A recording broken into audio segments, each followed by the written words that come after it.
further ado, let's jump straight into it.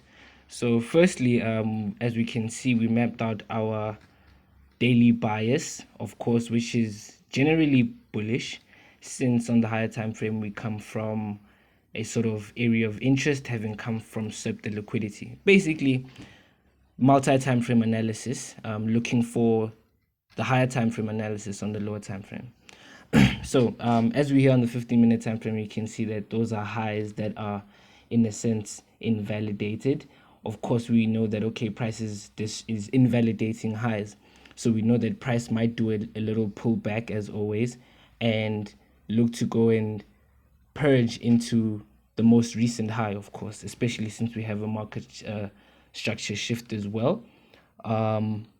Everything is pretty clear from a criteria perspective as to, okay, we have a market structure shift, we have bias that, okay, highs are being disrespected, and then we have an external sweep which is happening at the far end of the market, basically at the end of both ranges, if I were to put it into that type of context.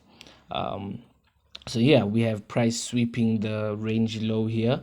Well, of course, we understand that if price sweeps a high, it's bound to sweep a low. If it sweeps a low, it's bound to sweep a high within its respective range, and depending basically on the range in which you're looking at it.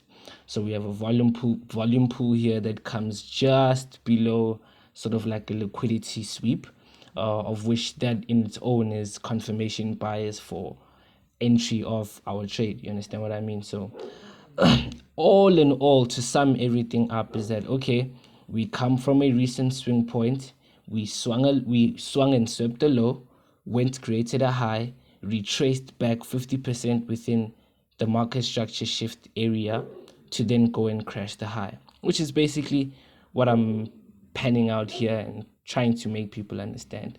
In retrospect, this is subjective, you understand, which is why I suggest you go and do your own research in terms of high time frame analysis, multi-time frame analysis, because a lot of these things come in key when it's time to sort of go through like what you want to use in terms of entry criteria, as well as your risk management threshold, how much you're willing to risk, because in some cases a lot of people wouldn't have wanted to risk as much as I risked in this trade.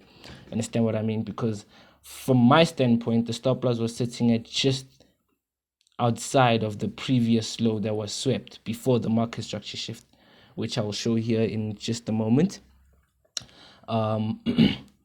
We just map it out there. Of course, entry level there, stop loss just below the swing, take profit to the most recent high, obviously with the bias that, okay, highs are being invalidated by volatility 10. You understand? So of course we're bound to see some retracement, some collection of orders before reaching for the swing point or the swing high. You understand? So yeah, man, that's really it from my perspective, explanation and perspective. A lot is really just research that you will have to do, and just, make sure that you understand some market dynamics and some market behaviors and characteristic changes. You understand what I mean? Especially since this is a synthetic market, so yeah. But thank you guys for tuning in. Cheers. Quick fix in and out.